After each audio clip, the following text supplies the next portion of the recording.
This is our plan for 2022. So I'm going to go through this. I will skip over or touch lightly on some of the slides because, of course, this is also online and you can read it. And the critical thing that we need to remember is that the internet is a process almost. It's a thing that happens rather than a thing that stands on its own. It's not like tables or chairs or coffee cups. It doesn't sit around and just be. It's something that happens as a result of the interaction of various networks that exist independently. And so what we have to do is make sure that the internet is viable, make sure that it is stable, make sure that it is growing and healthy. And that's what the focus is here, to make sure that the people who come after us will have this inheritance just as we have managed to receive it from the people who made it for us. When I came onto the internet a million years ago, the internet was obviously good. Everybody thought this is such a clearly good thing. And so if you asked anybody, do you want access to the internet? Everybody just embraced it. But we don't live in that world anymore. There are a lot of people who wonder whether the internet is such a good idea. And that's not okay. Because the fact of the matter is, here we are, we're able to have this meeting together over the internet. When I was growing up, this was total science fiction. This was a completely imaginary world in which you could actually do this. Like, we watched it on television, but it was not something that you could imagine happening. And here we are, we're dependent on this. And not everybody has access to this marvelous tool. And we need to make sure that they do. Not everybody has access to it reliably because there are various shutdowns and so on. And we need to make sure that people understand what they're doing when they shut off the internet. And the internet itself is gradually being eroded by the acts of both corporations and governments. And we need to make sure that the internet is here for everybody. And so that's why we're here, to advocate for the internet, to be open and globally connected, secure and trustworthy. That's what the Internet Society is all about. So we have three components to the way we work on these things. One is an emphasis on making sure that the internet is stronger. We need to make sure that it continues to be a force for good for humanity. And that means that the internet needs to be strong. We also need to make sure that the internet grows. Nearly half of the world still to this day does not have connectivity, and that is wrong. And we need to make sure that people have that access. And we need to empower the community. We need to make sure that the community grows and is healthy and is strong. The first element of this is our effort around community networks. We believe that community networks are fundamentally building blocks of the way the internet grows. When I was at a meeting a number of years ago and somebody said, oh, you can't do this with community networks, one little network at a time. That's not what we need to do. We need to make a big bang. And all I could think was, how did the first half of humanity get connected? It didn't happen that like Zeus or God or whoever came out of the sky and poof, half the world is connected. No, we built one network after another. And that's what community networks is all about fundamentally. It's making sure that new kinds of networks get the kind of connectivity that they need. And we put that ability in the hands of the people who need to build and who need the networking capability. So we need to make sure that people have this capability themselves. The other part of this connectivity, and I shouldn't say the other part, but like another part that is very important, is making sure that the peering infrastructure is good. So the internet has grown. We just had yesterday the Internet Hall of Fame. And one of the critical points in there was we were recognizing some people who'd worked on early routing efforts. And one of them made the point that the routing system, the early developments of BGP, took off in part because this protocol was flexible enough to be used in environments that they hadn't even invented yet. Internet exchanges were not a thing when BGP was invented, and it facilitated the ability for internet exchanges to grow and for peering infrastructure to happen. And there was another person who was honored yesterday who talked about those early peering events and those early developments among people who are trying to make sure that the networks are interconnected in this reliable way. But what's interesting about internet exchanges is that they make the internet a reliable system, even though it's built out of unreliable parts. And so you can build an IXP for very little money And yet you get a system that is much more reliable than other systems that could be built in other more centralized ways. And so the development of IXPs remains a critical effort for the Internet Society, precisely because it makes the internet more reliable, more useful for more people. The other part of developing that peering infrastructure is to make sure that the communities who support it can work, can build it. A lot of the time, what happens in development efforts around the world and in technical efforts to promote various kinds of technologies is people say, hey, bam, here's the technology, now go have it.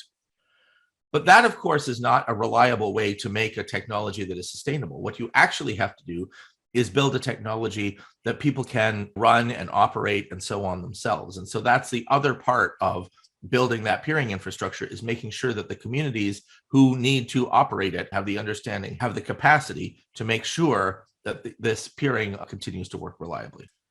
In order to make sure that all of this is actually working, we need to measure it.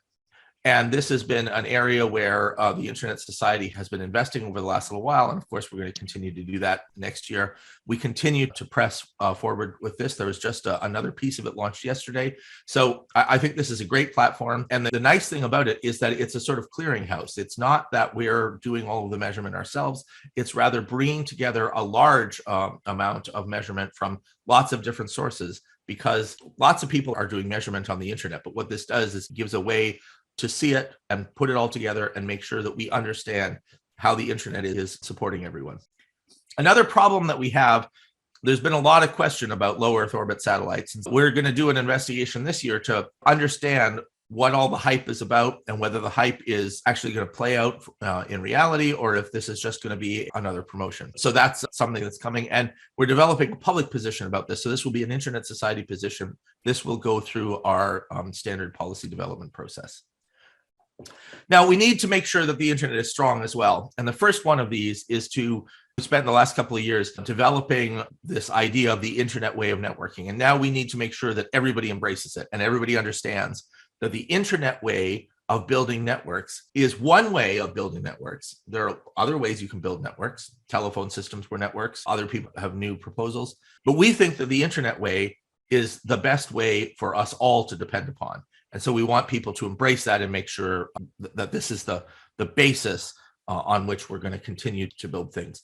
We have a lot of people in the world who are not really that keen on the internet. They want some other kind of network, probably one that they will control and run, probably for their own financial benefit.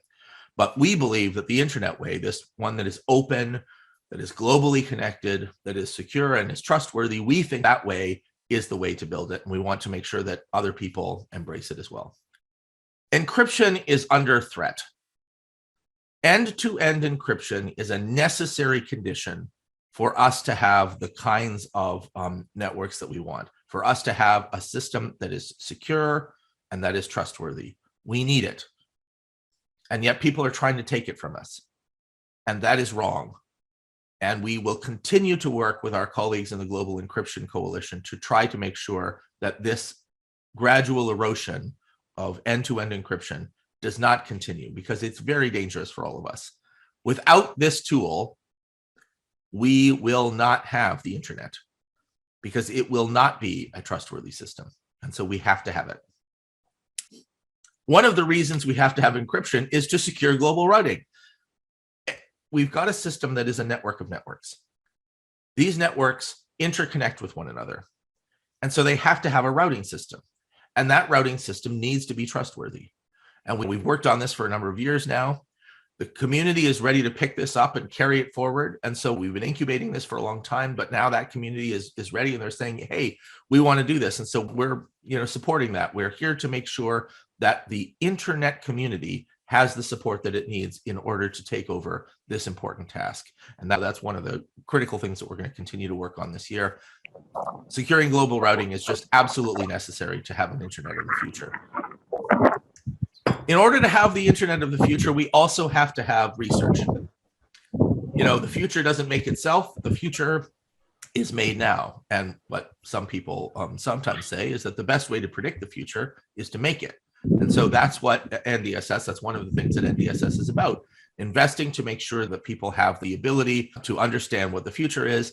And this symposium is one of the best in the world. So we're going to continue to support it. There's a lot of talk these days about digital sovereignty. We don't exactly know what digital sovereignty means. And this is a consistent problem because often when political discourses import a term that is not very well defined, it's a danger, right? What that really says is, hey, we're going to sneak something in under this term. We don't understand what it means. So the Internet Society is going to develop an understanding of what digital sovereignty means. We're going to develop a sort of categorization of all of the ways that people use this term. And we're going to talk about which of these things are things that we believe are consistent with the Internet way, and which of these things we're less convinced are actually consistent with the Internet way. Now, I mentioned that the third prong of what we do, it has to do with the community, and so that's what this section is all about. One of the first things that we need to make sure is that our chapters and our chapter leaders are well supported. And so we have a whole effort around supporting chapters and chapter leaders with training, networking opportunities, and so on. So this is one of the things that we're going to work on this year. Some of you will have noticed that over the last couple of years, we've been working on special interest groups in order to make sure that system is well supported. Historically, this has been a bit of a challenge. We've come up with a new plan for how to do this. And thanks very much to all the staff who've worked diligently on this and all the community volunteers who have contributed to the effort around resetting the way that special interest groups work. This has been so far quite successful. This year is the sort of implementation of that. And we've got the 5 special interest group topics. We've got the standing group topics. We're going to implement that this year. I'm looking forward to this because I think it will put the special interest group program on a solid foundation. Individual membership at the Internet Society has been tricky for a little while. And the reason for that has in part to do with some people want to focus on chapters, other people want to focus on individual membership. And we haven't always done a good job of bridging these two things. So this is a core focus for this year to make sure that membership in the Internet Society for individuals is a valuable thing, something that is individually useful to you. That is not to say that we are deprioritizing chapters. It is rather to say that we want to make sure that the individual membership in the Internet Society is also a strong and beneficial thing for all of the individual members of the Internet Society. We continue to invest and invest quite a lot in our learning and training efforts. This has been a thing that is close to my heart. I don't know if all of you know this, but I'm a failed academic. So years and years ago, I used to teach, and I still miss it. My career took a different path, but I still want to invest in it. I want to make sure that people have the opportunities that I got when I learned about the internet. And so we're continuing to work on that. And this is an area of important focus for us. So I hope that you will take advantage of those opportunities. We need to make sure that we have a future community. The internet does not work just by sitting around. It works through all of this collaboration and so on. And so we need to make sure that we invest in that future. And that's why we have these fellowship programs. One of them launched this year. The second one is coming up next year. We continue to invest in the IGF youth ambassadors. We continue to support the Internet Engineering Task Force. We want to make sure that all of the future is as bright as it should be. And that's what all of this advocacy investment is about. We need to improve our systems to make sure that the community has the kind of support that it needs. And so this is a very high priority. It's an even higher priority like this week than it was last week. And so this remains an issue that is very, very important. But I think the fact that we're having this outage actually highlights why this is a critical thing for us to invest in. We also need to make sure that the Internet Society is itself healthy. And part of that is financial health. So we're very lucky that we have the resources of the Public Interest Registry, and it contributes a great deal to our budget from year to year. But it's never a good idea to just have one source. And it's never a good idea to have an organization that is all dependent on that one thing. And also, frankly, the resources that we have are great, but they're a drop in the bucket compared to the people who are opposed to the internet. Any nation state in the world has more resources to put to this than we do, and we have to work all over the globe. The large tech corporations who really, let's face it, want to own the online experience, they all have quite a lot more resources than we do to put at this. So we're going to continue to improve our financial health, broaden it. We're going to raise some more money, but much more importantly, we want the sources of them to be more diverse, and that's a very big focus for the next year. We're also going to start a legal precedent effort. And this is going to start in the United States, in part because the United States has a really funny legal system. And it's a legal system where you get to intervene even if they didn't ask you. So in the United States, you can make a filing with a court for any court case at all, where you can say, hey, court, you need some advice. You don't know that you need this advice, but you need it. So we're going to give you some advice. In most legal systems, I'm in Canada, for instance, you can't just show up at the court and say, hey, you need some advice. They have to ask you. But in the United States, for whatever reason, you can butt in and tell them they need some advice. And so we're going to start there. Courts in the United States are also very influential in the way public policy is shaped.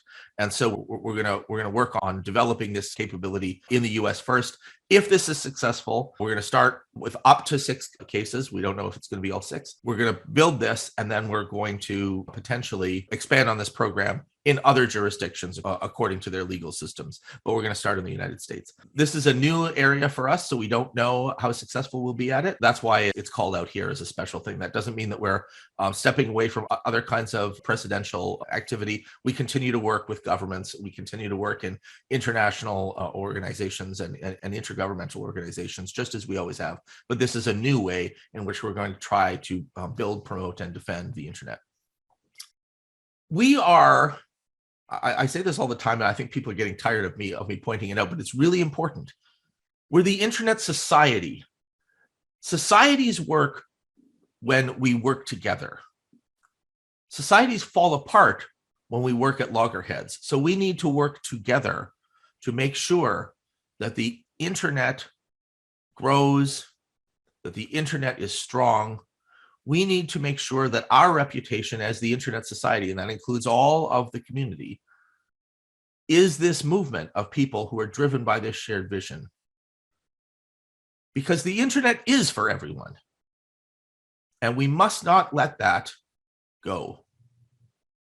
So I hope that this overview of what it is that we're aiming to do in the next year cheers you and makes you feel like you want to come along. You want to put your shoulder to this wheel too. Because without all of you, this plan is going to lie fallow. It won't work.